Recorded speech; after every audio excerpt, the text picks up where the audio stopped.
Mahalagang paalala, ang lahat ng mga balitang aking inihahayag ay hindi sa akin mismo nanggaling. Ito ay galing sa mga source ng Aldab Nation sa iba't ibang social media platform. Ako ay tagapaghatid lamang at nagbibigay ng komento.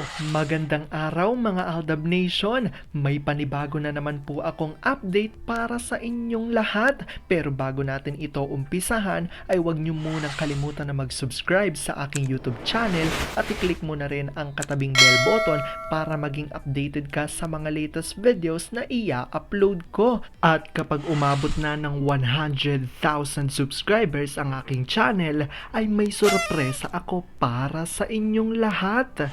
Alam kong excited na kayo, kaya naman ngayon, umpisahan na natin ang ating kwentuhan.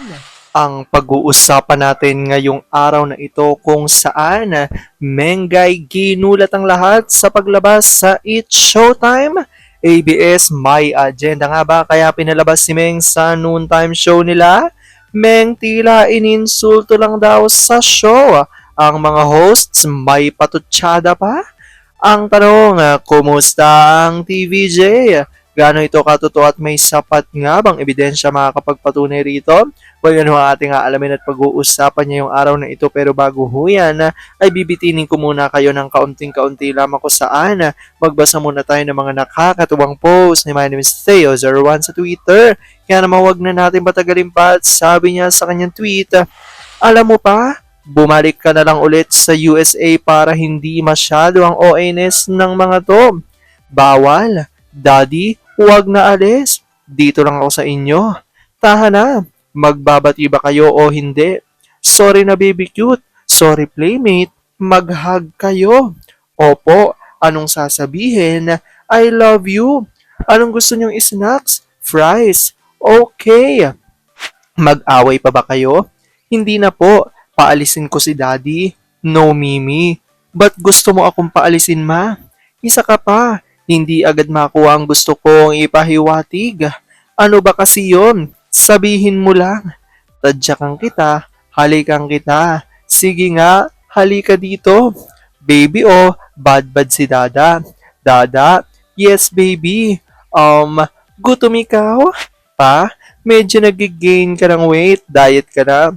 Ayaw mo ba na medyo nagkalaman ako? Hindi naman sa ganon. Ano kasi? Ang bigat-bigat mo na. Ayaw mo na sa akin? Sira.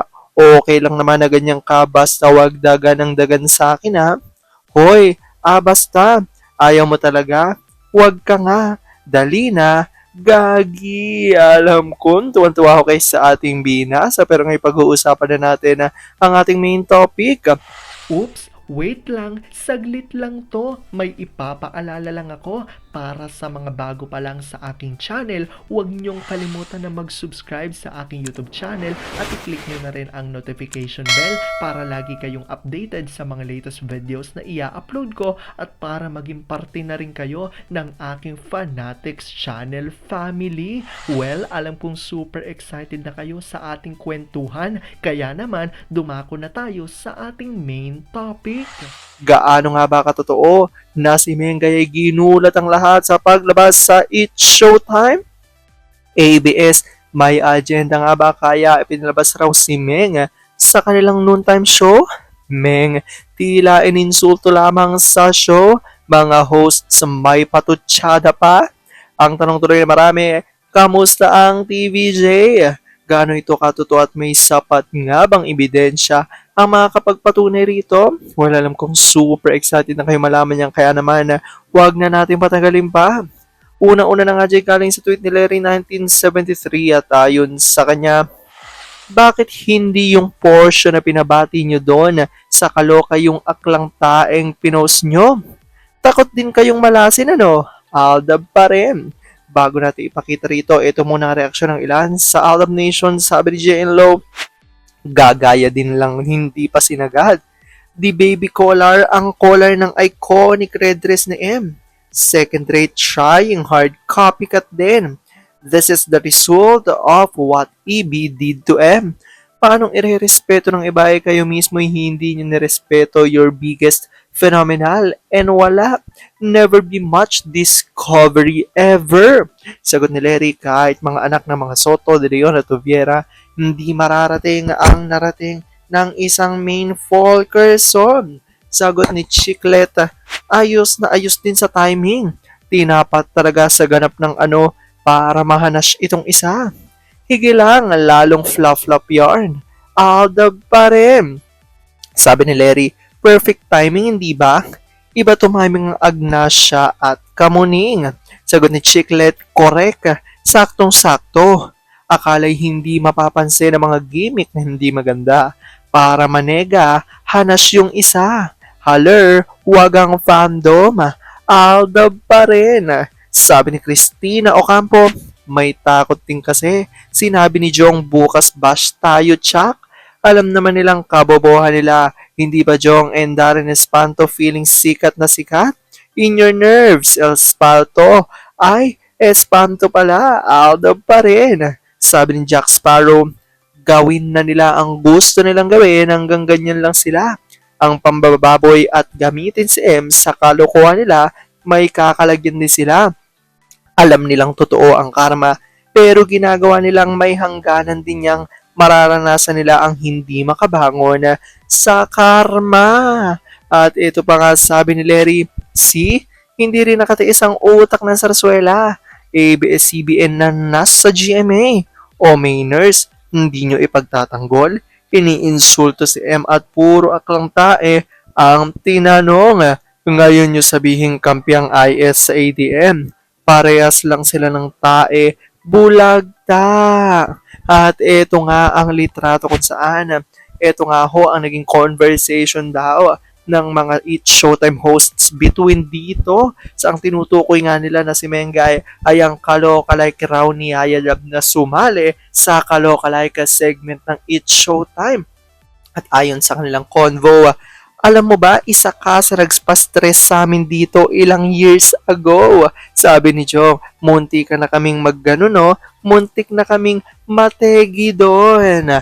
At talaga namang tawanan niya ho ang mga tao at ang mga viewers dito nga sa Eat Showtime nang sabihin ito ni Jong Hilario.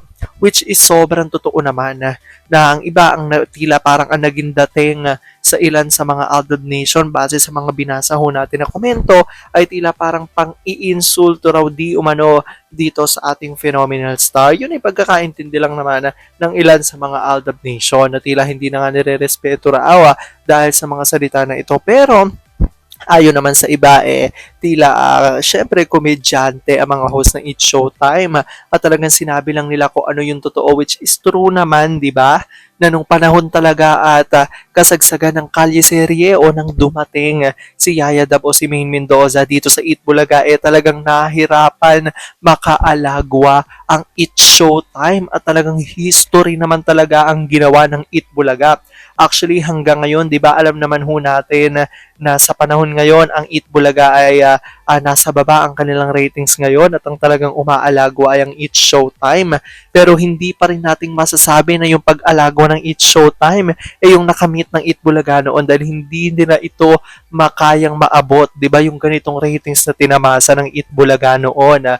Well, umaalagwa sila pero kaunting percent lamang, lalo na po sa ngayon talagang digital platform na ang pinanonood ng ilan sa mga Pilipino o ng maraming Pilipino. Talagang hindi na masyado pansin ang TV o ang television, 'di ba, sa panahon ngayon. Kaya naman dahil doon makikita natin na talagang hindi din ganong kataas ang ratings ng Eat Showtime. Lamang ito sa Eat Bulaga pero hindi pa rin nila kayang abutin kung ano ang naabot na ng Eat Bulaga nung panahon ng Kalye Serye. Kaya naman syempre, kilala rin ang Eat Showtime sa pag-name drop, 'di ba, ng kanilang kalabang show ng Eat Bulaga. Kahit noon pa man talagang nakagawian ng Eat Showtime na yun yung kumbaga yun yung way nila ng pagpapatawa, yung pagbabanggit ng mga hosts sa kabila o sa Eat Bulaga at ang pagbanggit nga ng Eat Bulaga. Kaya ito siguradong sinabi ni Jong, which is hindi ko naman nakikitaan ng pang-iinsulto at pagkawalang respeto, 'di ba? Dahil natural lang naman yun at komedyante ang mga hosts ng Eat Showtime. Well, kahit na gano'n alam ko naman isa lang ang ating hinihintay. Ayan makita nga muling magkasama ang Aldab at sana kung magkakasama man nga ang dalawa ay sa Eat Bulaga na ulit kung saan sila nanggaling. I-comment down below nyo dyan guys kung anong opinion nyo patungkol dito at kung good vibes ba ang nahihatid ng balitang ito para sa inyo. Alam kong dahil dito marami sa inyo mas lalo ngayong kumakapit at naninindigan na Alden made sure this real. Pero sabi nga natin na kahit na ano pa man na magdesisyon ni na Alden at Maine sa kanilang buhay career at buhay pag-ibig, kailangan natin silang supportan, kailangan natin itong tanggapin ng buong buo dahil yon ang kanilang deserve. At yan ang aking update for today's video. Maraming salamat sa panonood at pagtapos sa videong ito. Kung nakapag-subscribe ka na, welcome sa Fanatics Channel family. Kung hindi pa naman, huwag ka nang mahiya. Mag-subscribe ka na. Pindutin mo na yan. I-click mo na rin ang katabing bell button para makatanggap ka ng notification kapag may bagong update para sa iyo. Para naman sa parte na ng aking pamilya, punta lang sa aking channel at i-click ang videos para mapanood mo at malaman mo pa ang mga nakaka-good vibes at nakakakilig na fresh news about Maychard. Muli, ako ho ang inyong lingkod na patuloy na maghahatid ng good vibes every day. Thank you mga Aldab Nation. Ingat!